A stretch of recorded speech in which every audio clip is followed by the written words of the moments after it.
The reality is, my brothers and sisters, I know today there is a huge debate about music. I want to mention again, we spoke about logic a little bit earlier. We know from a religious perspective, the ruling. Let's speak about from a logical perspective. Wallahi, now I have done my own little research with non-Muslims. And I have asked religious non-Muslims, I'm talking of Christians and Jews and Hindus, etc. naming top pop stars from the music industry.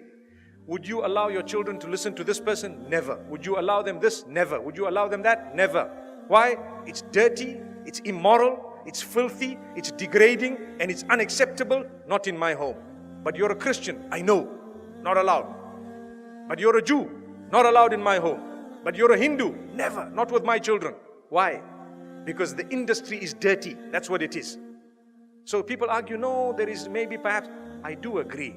Perhaps the duf is permissible within certain limits, Perhaps if you are singing an Islamic song with beautiful meanings, perhaps within limits, there is a certain permissibility. But here I'm speaking of the musical instruments and the music industry, whereby people start shaking. I don't even know what. It comes naturally. They say it's natural. It's not natural. It's shaitan's way of controlling you.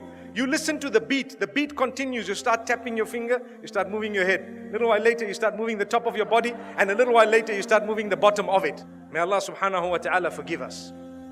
And the words have become so dirty, my brothers and sisters, that it is a sign of the hour. And people say, nothing wrong. My brother, you have a beard that reaches the ground and you're still bopping. Astaghfirullah. May Allah forgive you and forgive all of us. You cannot do that. We need to be careful. I want to teach you something very, very beautiful. Why don't you replace that with the Qur'an? Melodious recitation. Listen to Ra'ad al-Kurdi. Listen to anyone else that you would perhaps like, Sa'ad al-Ghamidi. Beautiful recitals of your choice. Abdul Basit, Abdul Samad, whoever else you like. There will be so many people. Replace it. It's beautiful. It's soothing.